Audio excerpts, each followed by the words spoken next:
Is Somaliland finally becoming a country? What if I told you a country with its own military, parliament, and even elections still doesn't officially exist? And now, one US bill could change everything. Somaliland declared independence from Somalia over 30 years ago, but no country, including the United States, officially recognizes it. Now, a US congressman just introduced the Republic of Somaliland Independence Act. So, is Somaliland finally close to becoming a country? Let's break it down. Hello, I'm Saran Zamanil, and this is Analytica Today.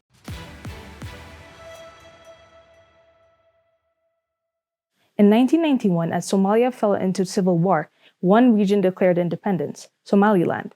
Formerly a British colony, Somaliland had actually merged with Italian Somaliland in 1960 to form modern-day Somalia. But after years of violence, dictatorship, it walked away. Since then, Somaliland has built a functioning state from the ground up. It runs its own democratic elections, has its own currency, its own military, and even controls its borders. But here's the catch: no one recognizes it. Not the African Union, not the UN, not even its biggest allies. And that's because Somalia, still in chaos, insists that Somaliland is part of its territory. Most African countries fear that recognizing Somaliland could open the door to other separatist movements.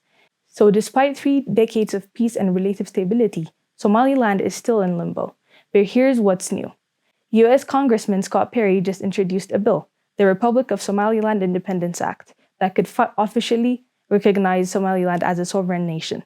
Perry says Somaliland has demonstrated governance, stability, and cooperation, and everything Somalia has not. And here's why it matters. Somaliland sits along the Gulf of Aden, right near the Bab al-Mandeb Strait, one of the world's busiest shipping lanes. For the US, that's strategic. Perry and other lawmakers say it's time to treat Somaliland like a reliable partner, especially as China and Iran grow their influence in the region. Somaliland has close ties with Taiwan, and they've even offered US military access to the port. Somaliland has close ties with Taiwan, and they've even offered US military access to the port of Berbera. Congressman Pat Harrigan put it this way: they refuse to bow to the Chinese Communist Party. That's what a real partner looks like. But this isn't just about Washington politics. For Somalilanders, this is about dignity. They've waited decades for recognition, for the world to acknowledge what they've built. One resident put it simply: we're a country, we just want the world to see us. So what happens now? The bill is just a proposal. It hasn't passed the House, and even if it does, it risks straining ties between the US and Somalia's fragile government. Somalia says the move violates its sovereignty. The African Union has remained quiet, but many worry this could set a dangerous precedent. What if other regions like Biafra in Nigeria or Ambazonia in Cameroon also demand recognition? And then there's the bigger question: can Somaliland survive as an independent state if most of the world still ignores it? Recognition could bring foreign investment, development loans, and international aid. Without it, Somaliland remains locked out of the global system. But here's the thing: for 30 years, Somaliland's people have built a democracy without international help. For 30 years, Somaliland's people have built a democracy without international help. They didn't wait for the world to say yes. Now the world might finally be catching up.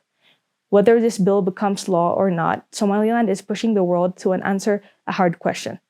What makes a country? Borders, recognitions, or the will of the people who live there?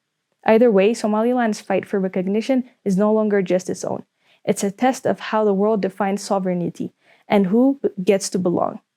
Want more stories like this from the Horn of Africa? Hit the subscribe button, leave a comment below. Tell us, do you think Somaliland should be recognized as a country?